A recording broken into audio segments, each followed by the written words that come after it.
On a gray October morning in 1959, a young American stepped off a train in Moscow with a single goal in mind: to abandon the United States and start a new life in the Soviet Union. His name was Lee Harvey Oswald, a former U.S. Marine, a self-proclaimed Marxist, and a man convinced that the future belonged to the communist world he had idealized from afar. What he did not yet understand was that the country he was running from, the United States, was already far ahead in ways the Soviets could barely imagine, militarily, technologically, and in the realm of intelligence and information. To understand how shocking Oswald's journey was, you have to go back to where he came from. Lee Harvey Oswald was born on October 18, 1939, in New Orleans, Louisiana, into a world already on the brink of global war. His father died before he was born, leaving his mother, Marguerite, to move her sons from city to city, apartment to apartment, constantly searching for stability and work. Oswald's childhood was a chain of relocations: New Orleans, Dallas, New York, leaving him isolated, angry, and hungry for meaning. School records and juvenile reports describe a boy who struggled to fit in. In New York, he skipped classes, lashed out, and ended up being sent for psychiatric evaluation after multiple incidents, including threats and truancy. Psychologists saw a lonely teenager with grandiose fantasies, a fragile self-image, and a temper that flared when he felt ignored or humiliated. Around the same time, he began reading about socialism and Marxism, latching onto revolutionary rhetoric as a way to make sense of his frustrations and to cast himself as an actor in a larger struggle. At 17, looking for purpose and status, Oswald joined one of the most demanding institutions in the United States, the U.S. Marine Corps. The Marines gave him discipline, structure, and a new environment full of cutting-edge technology and responsibility. After basic training, he was assigned to units in California and then to Marine Air Station at Sugi in Japan, a base deeply involved in top-secret reconnaissance operations. At Atsugi, American U-2 spy planes took off on missions that flew higher than Soviet fighters could reach, photographing missile sites, airfields, and industrial complexes deep inside the USSR. Oswald's job was as a radar operator, tracking aircraft and monitoring the skies. From his console, he saw the technical edge of American power every day: precision radar, long-range aircraft, coordinated systems that meshed Marines, Air Force, and intelligence agencies in a seamless web. He knew how high the U-2 could fly, how it appeared on radar, how American systems watched the approaches to U.S. bases. For a young man already fascinated by the Soviet Union, this knowledge became part of the mythology in his mind. He believed he held secrets valuable enough to matter on the world stage. At the same time, Oswald's ideological obsession deepened. Fellow Marines later recalled how he praised the Soviet Union, denounced capitalism, and tried to teach himself Russian in his free time. They started calling him Oswaldskevich, half joke, half warning sign that he was drifting away from the mindset of his fellow Marines. He read Marxist literature, bragged about his beliefs, and seemed to enjoy the role of contrarian in the middle of a fiercely anti-communist institution at the height of the Cold War. But the Marines also exposed his weaknesses. He was disciplined more than once for misconduct, including an incident in which he accidentally shot himself in the arm with an unauthorized firearm. He clashed with superiors, struggled with authority, and never rose beyond the rank of private first class. In 1959, at age 19, he requested a hardship discharge, claiming he needed to care for his mother. The Marine Corps granted the discharge. Within weeks, instead of tending to family needs, Lee Harvey Oswald was on his way to Europe, quietly slipping toward the Iron Curtain. By the fall of 1959, Oswald had reached Helsinki, Finland, and from there obtained a visa to travel to the Soviet Union, a route Western defectors sometimes used. On October 16th, he arrived in Moscow just days before his 20th birthday. He checked into the Metropole Hotel, toured the city like a curious tourist, and then made his move. He went to Soviet officials and asked for permission to stay in the USSR as a citizen. The Soviets were cautious. They were used to American visitors who were curious, but a young Marine radar operator asking to defect was another matter. Soviet intelligence officers interrogated him, evaluating his potential value and the risk that he was some sort of plant sent by U.S. intelligence. They were unimpressed. His knowledge of radar and aircraft operations was real but limited. His ideological fervor looked more like youthful drama than seasoned conviction. On October 31, 1959, Oswald went a step further. He walked into the U.S. Embassy in Moscow and told the staff that he intended to renounce his American citizenship. He declared that he was a Marxist and that he wanted to become a Soviet citizen, even hinting that he had special military knowledge he could share. Consular officer Richard Snyder recorded the conversation, noting Oswald's dramatic statements and his insistence that he wanted to sever ties with the United States. Yet, in a detail that would matter later, he did not complete the formal process of renouncing his citizenship. He spoke, he threatened, he postured, but he did not finish the legal paperwork. On the Soviet side, the answer at first was no. Authorities told him his tourist visa would expire and he would have to leave the country. The young American who thought he could step into the socialist future and be welcomed as a comrade found himself facing rejection. On the eve of his expected departure, Oswald staged a desperate act. He slashed his wrist in his hotel bathroom, an apparent suicide attempt, forcing Soviet officials to call an ambulance and report the incident up the chain of command. Suddenly, this was not just a bored tourist. He was an American who might die on Soviet soil, and that posed a diplomatic risk. The Soviets reversed course. Instead of sending him home, they allowed him to stay as a resident and decided to move him away from Moscow, far from government secrets, but still under tight control. His destination was Minsk, capital of the Belarusian Soviet Socialist Republic, a city that was rebuilding from wartime destruction and turning into an industrial hub. For Soviet authorities, Minsk was an ideal place to park defectors, far from the centers of power, but modern enough to show them a successful socialist society. When Oswald arrived there in early 1960, he was greeted not as a VIP, but as a specimen to be observed. The KGB carefully arranged his life. Oswald was given a job as a machine tool operator at a radio factory, a respectable but not sensitive position. He worked on the factory floor, turning metal parts on lathes, surrounded by Soviet workers who were curious about the quiet American in their midst. At the same time, security services kept a close eye on him, assigning informants to befriend him, listening to conversations, and reading his mail. His living conditions were far better than those of many locals. The authorities provided him with a furnished apartment in a central building with a balcony and amenities that impressed neighbors. For a factory worker in Minsk, having that kind of housing, plus a decent salary and occasional bonuses, was extraordinary. To outside observers, it looked like the Soviets were rewarding Oswald.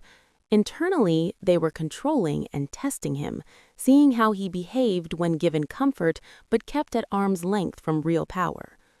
Oswald's own writings from this period show a man struggling with disappointment. At first, he tried to embrace his new life, joining clubs, going to the theater, spending time with coworkers. Locals later recalled him as polite but distant, often critical of both American and Soviet systems. He was a curiosity, the American who had chosen their country, yet, over time, he began to complain about monotony. He described his work as dull, his social life as limited, and the Soviet system as drab and uninspiring. Despite his frustrations, Minsk was where he made one of the most important personal decisions of his life. In 1961, he met Marina Priskova, a young woman working in the medical field. They married that April, and soon Marina became part of the small circle around the American defector. To those watching from inside the KGB, the marriage was another factor to monitor. It tied Oswald more tightly to the Soviet Union, but it also created new vulnerabilities and new points of contact. In 1962, their daughter June was born. By then, Oswald's romantic image of the Soviet Union had largely collapsed. He wrote in his diary that he had underestimated how boring life could be. He had enough money, but little to spend it on. He found the political culture suffocating and the lack of personal freedom frustrating. For a young man who had imagined himself as a revolutionary, being just another factory worker in a distant Soviet city felt like a trap. At this point, the contrast with the United States became impossible for him to ignore. The Soviet economy was centrally planned, but often inefficient. Stores were poorly stocked, choices were limited, and technology lagged behind in many consumer areas. Meanwhile, Oswald read about American advances, from the growing consumer boom to the technological feats of the early space race, where the U.S. was rapidly closing the gap with the USSR and gearing up for a race to the moon. He began to realize that the system he had embraced as a teenager was not the utopia he had imagined. Ironically, the very state he had tried to abandon became his path out. In 1961, Oswald wrote to the U.S. Embassy, saying he wished to return to America with his wife and child. He asked for his U.S. passport back and inquired whether he would face legal consequences upon arrival. American officials, already tracking him as a defector, considered the request. In the end, the United States agreed to take him back and even extended a loan, roughly $435, to cover travel expenses for the family. For American viewers, this is a striking moment. In the middle of the Cold War, with propaganda on both sides emphasizing betrayal and loyalty, a former Marine who had publicly tried to renounce his citizenship was not only allowed to return, but was helped financially by the U.S. government. To this day, that fact fuels speculation about how confident American agencies were in their own systems, and whether they saw in Oswald someone they could watch, question, and learn from. In June 1962, Lee, Marina, and baby June arrived in the United States and settled first in Fort Worth, Texas. Oswald was still only 22 years old, but he had already crossed one of the most heavily guarded divides on Earth, leaving the U.S. military, entering the Soviet Union, living under KGB surveillance, and then coming back to the United States under government supervision. The FBI interviewed him after his return, opening a file and keeping notes on his movements. He was no longer just a disaffected youth. He was a man whose name was circulating in American intelligence channels. Yet his daily life looked unimpressive. In Texas, Oswald took low-paid jobs in warehouses and manufacturing plants, barely managing to support his family. Marina struggled with English, and their marriage grew increasingly tumultuous, with reports of arguments, control, and domestic violence. They became loosely connected with a community of Russian émigrés and American sympathizers, some of whom tried to help Marina while keeping Oswald at arm's length. At the same time, he never dropped his ideological posture. In 1963, he moved to New Orleans for a period and made a spectacle of his support for Fidel Castro's Cuba. He handed out pro-Cuba leaflets on street corners, some of them stamped with the name of the Fair Play for Cuba Committee, a real organization that advocated for better relations with Havana. He arranged a radio appearance where he defended his Marxist beliefs against a local conservative host, presenting himself as a committed socialist in the heart of the American South. This behavior drew attention from local authorities and, through them, from federal agencies already aware of his defection history. Recently released documents show multiple CIA officers and FBI agents received reports mentioning Oswald between 1959 and 1963. The CIA later claimed it had a limited picture of him before the assassination, but internal memos and name traces reveal that his file passed through key counterintelligence units. In a world where American intelligence was learning to track patterns and people across continents, Oswald was becoming one of the names in the system. In the fall of 1963, Oswald turned his attention to a new destination, Cuba. He traveled to Mexico City and attempted to obtain visas from the Cuban and Soviet embassies, hoping to go first to Havana and then perhaps back to the USSR. Embassy staff recorded conversations with a man identifying himself as Lee Oswald, asking for political asylum and expressing radical views. Later, FBI Director Eugene Hoover noted that photographs and recordings of that visitor did not appear to match the real Oswald, a detail that would fuel endless speculation about impersonation or confusion in the files. But the decisive chapter of this story was about to unfold not in Moscow, Minsk, or Mexico City, but in Dallas, Texas. By late 1963, Oswald was back in the Dallas-Fort Worth area, living apart from Marina, working at the Texas School Book Depository, a warehouse that distributed school textbooks. The building stood at the corner of Houston and Elm Streets, overlooking Dealey Plaza, where downtown streets opened into a broad, sloping space lined with grass and concrete. On November 22, 1963, President John F. Kennedy visited Dallas as part of a political trip through Texas. The presidential motorcade's route was published in advance. It would turn off Main Street, swing around Dealey Plaza, and pass directly in front of the Texas School Book Depository. That morning, Oswald went to work as usual. In his possession, investigators later concluded, was a 6.5 by 52 millimeter Carcano rifle he had ordered earlier under the name A. Hidell. Shortly after 12:30 p.m., as the motorcade rolled through Dealey Plaza, shots rang out. Bystanders ducked, some hearing 3 shots, others more. When it was over, President Kennedy had been hit in the neck and head, and Texas Governor John Connally, riding in front of him, was badly wounded. The presidential limousine sped away toward Parkland Hospital, but within an hour, the world knew the President of the United States was dead. In the chaos that followed, Dallas police and federal agents converged on the Texas School Book Depository. On the 6th floor, investigators found spent shell casings near a window that offered a clear view of Elm Street, where the motorcade had passed. They also found the Carcano rifle hidden between boxes, later traced through mail-order records to a purchase made by A. Hidell, an alias linked to Lee Harvey Oswald. Fingerprints and palm prints associated with Oswald were recovered from the scene and the weapon.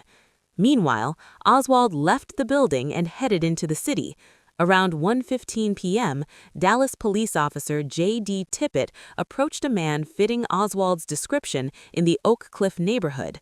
Moments later, Tippit was shot and killed on the street. Witnesses identified Oswald as the shooter, and police issued an alert. Shortly afterward, Oswald was arrested in the Texas Theater, a neighborhood movie house, initially as a suspect in Tippit's murder. By that evening, Oswald stood accused of assassinating the president as well. Questioned by police, he denied everything. In front of reporters, he called himself a patsy, a fall guy. He did not confess, and no full recorded interrogation transcript exists. 2 days later, on November 24th, as he was being transferred from the city jail to the county facility, Oswald was shot at point-blank range by Jack Ruby, a Dallas nightclub owner, in the basement of the police headquarters. Millions saw the shooting live on television. The man accused of killing the president died without ever standing trial. In the months that followed, the United States launched a massive investigation into what had happened in Dallas. President Lyndon B. Johnson appointed the Warren Commission, chaired by Chief Justice Earl Warren, to examine evidence and determine whether Kennedy's murder was part of a conspiracy or the act of a lone gunman. After reviewing physical evidence, witness testimonies, and Oswald's background, the commission concluded in 1964 that Lee Harvey Oswald had acted alone in killing JFK and Officer Tippit. It found no persuasive evidence of a wider plot involving the Soviet Union, Cuba, the CIA, the FBI, or organized crime. But the public was not convinced. The idea that a single, troubled young man, a factory worker and failed defector, could alter history with a mail-order rifle from a warehouse window was hard to accept. Over time, alternative theories proliferated: that Oswald had been part of a CIA operation gone wrong, that he had acted on behalf of the KGB or Cuban intelligence, that he had been manipulated by anti-Castro Cuban exiles or mobsters. Some speculated that his defection to the Soviet Union and his years in Minsk were part of a longer intelligence game, perhaps making him a controlled legend whose life could be used for disinformation. From the Soviet side, however, the story looked very different. In their archives and later testimonies, KGB officers described Oswald as a young man of limited value, carefully watched but never trusted, and never recruited for serious operations. They had not wanted him at first, only relenting because of the political risk when he harmed himself. In Minsk, they gave him a comfortable but controlled life, keeping him away from sensitive military or intelligence work. After Kennedy's assassination, Soviet leaders were alarmed that the accused assassin had once lived under their watch, and they moved quickly to distance themselves from any suggestion of involvement. Soviet officials provided the United States with copies of Oswald's letters and other materials, hoping to show that they had not directed him. In private, they worried that if Americans believed the KGB had engineered Kennedy's murder, the result could be catastrophic escalation in the Cold War. In that sense, Oswald became not just a figure in American history, but a problem for the Soviet leadership as well, a reminder that individual actions in the nuclear age could have consequences far beyond their intentions. Back in the United States, newly declassified documents and investigative work over the decades have shed more light on how American agencies saw Oswald. Internal CIA records released in the 21st century show that at least dozens of CIA employees had handled reports mentioning Oswald before November 1963, particularly in units dealing with Soviet defections and Cuban activities. FBI files document interviews with him and visits to his home. All of this contradicts the early impression that he had largely been unknown to U.S. intelligence until the moment of the assassination. These revelations, however, do not automatically prove that Oswald was an American agent, nor that he was a pawn in a domestic conspiracy. Many historians see in these records evidence of something else: a vast, rapidly expanding national security system that gathered and stored information on many people without necessarily connecting the dots in time. In that world, a man like Oswald could be known to multiple agencies, flagged as unusual, and yet still slip through the cracks until it was too late. From today's vantage point, looking back at Lee Harvey Oswald's journey, from poor childhood to Marine radar operator, from defector in Minsk to accused assassin in Dallas, we see the outlines of a deeper story about the Cold War. On one side stood the Soviet Union, a state that tried to manage defectors through heavy surveillance, control, and staged generosity, but that often failed to inspire genuine loyalty from outsiders like Oswald.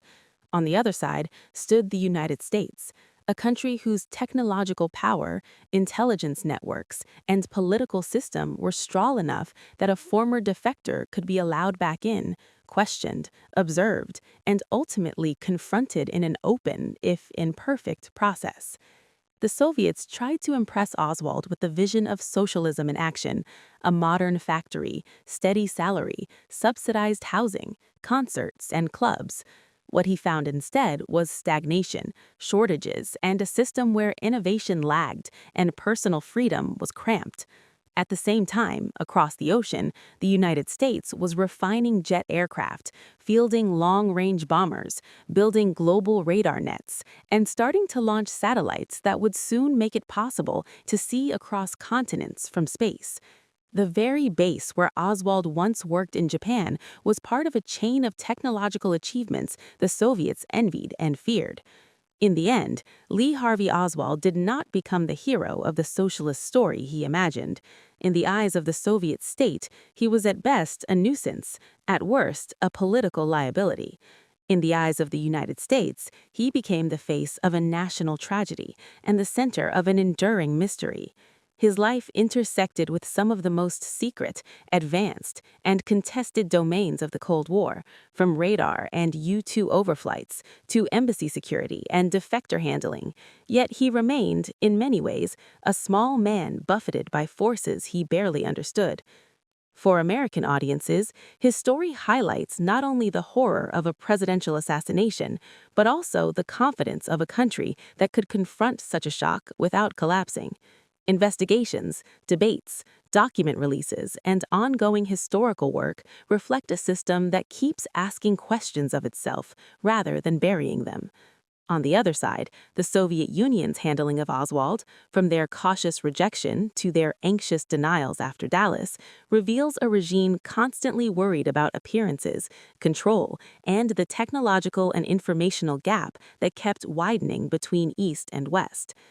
Lee Harvey Oswald may have believed, as a teenager, that he was leaving a decaying capitalist empire for a superior socialist future.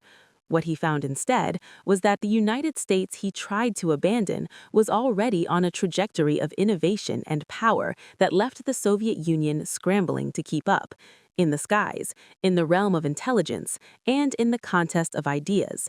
His life and his choice to defect and then return became a mirror in which both superpowers saw their strengths and their weaknesses reflected back at them.